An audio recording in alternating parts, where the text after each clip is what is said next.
राधे राधे सभी को। आज मैं बनाने जा रही हूँ मीठी मठरी। मीठी मठरी या मीठी खारी, खुरमी, कुछ भी बोल सकते हैं आप। तो ये मैंने 500 ग्राम मैदा ली है। अब इसमें मैं डालूँगी मोयन के लिए घी, और इसमें घी का ही मोयन अच्छा लगता है बनाने के लिए। आप भली ऑयल यूज़ कर सकते हैं, लेकिन मोयन घी का ही अच्छा लगता है इसमें।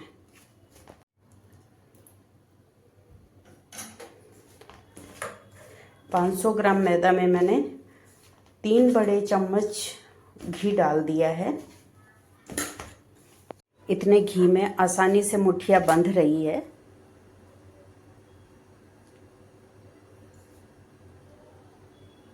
थोड़ा थोड़ा पानी डालते हुए हम एक टाइट डो लगाएंगे।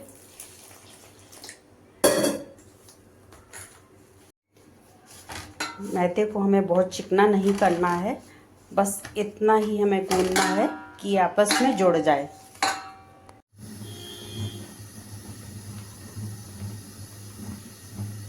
मैदे से छोटा छोटा पोर्शन तोड़ते हुए हम छोटी छोटी टिक्कियाँ बना लेंगे।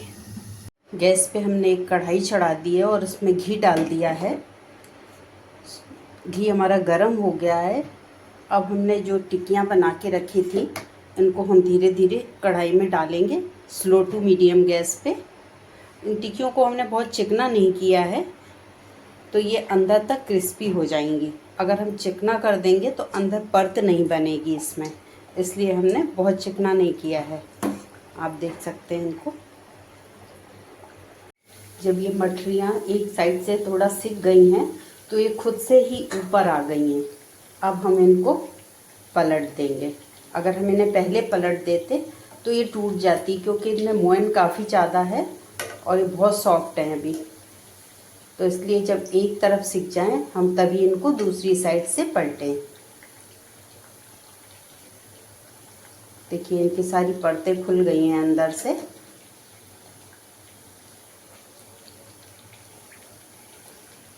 हमारी मठरियाँ दोनों साइड से गोल्डन ब्राउन हो गई हैं। अब हम इनको घी से बाहर निकाल लेते हैं। मीठी चीज़ें हमेशा घी में ही अच्छी बनती हैं, तभी उनमें टेस्ट आता है। तो इसलिए कोशिश करें कि मीठी मठरियों को आप घी में ही बनाएं। ये हमने इनको निकाल लिया। अब जो हमने दूसरा बैच बना के रखा था, अब हम इसको डालेंगे कढ़ाई में। गैस को एकदम स्लो रखेंगे। बीच में हमें ज़रूरत लगेगी तो हम मीडियम पे कर देंगे। इसी तरह हमारा दूसरा बैच भी सिक गया है, तो हम इसको भी कढ़ाई से बाहर निकाल लेंगे, और जो बची हुई हैं मठरियाँ उनको भी हम कढ़ाई में डाल देंगे। मेरी सारी मठरियाँ तल गई हैं। अब इनको थोड़ा सा ठंडा होने देंगे। हल्का सा ठंडा होने के बाद हम इनके ऊपर चाशनी चढ़ाएंगे। चाशनी बनाने के लिए हमने ली है 100 ग्राम शक्कर ली थी, और इसमें 50 ग्राम पानी डाल दिया है। अब इसकी हम चाशनी बनाएंगे। एक कटोरी में हमने पानी ले लिया है। इसमें हम कुछ बूंदे चाशनी की टपका के देखेंगे।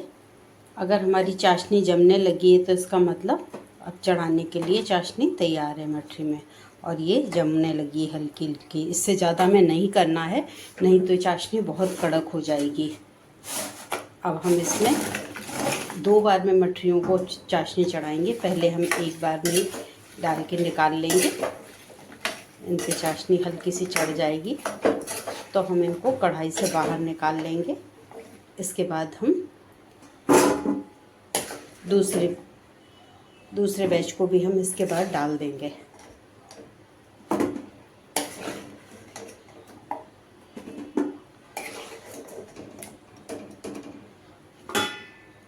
चाशनी हमने थोड़ी ही बनाई थी, क्योंकि बहुत तेज़ मीठा नहीं करना था हमको।